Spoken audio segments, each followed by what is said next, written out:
समाहार कवितांजलि channel को मु अनामिका स्वागत करुछि आपण समस्त को। कवि शरद कुमार दास को कलमरु आपण समस्त पई आउ एक सुंदर कविता। कवितार शीर्षक तू किए मोर।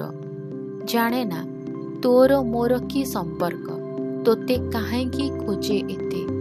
तो बिना निश्वास चले नाही, बाट दिसे नाही, लुह सरे नाही, खंड खंड भांगी जाए मु। चांद उइले तोते देखे चांदिनी भितरे, झरिले वर्षा ओढ़णी उड़े नाचे तो साथीरे। स्वप्न रे तू मोर आसु बार बार, तो बाहु बंधन मो स्वर्ग। सामना रे चाली जाऊ जेबे छाती रे अजस्र तरंग, पाखरे थिले मेली जाए मो कण पाखुड़ा।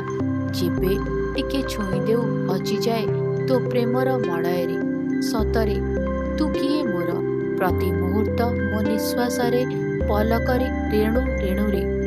कविताटी केमती लगिला? भल लगिला ना? जदि भल लगिला तो कौन करेंगे जानी? वीडियो टी लाइक करदेवे, आम मानक भल लगे। वीडियो को अन्य मन सहित शेयर करूँ, चैनल को सब्सक्राइब कर बेल आइकन प्रेस कर ऑल नोटिफिकेशन को ऑन रखि था। उपस्थापन जदि किसी दोष त्रुटि रहीगला क्षमा करवा अनामिका को। आसब आउ एक कविता सहित आसतु।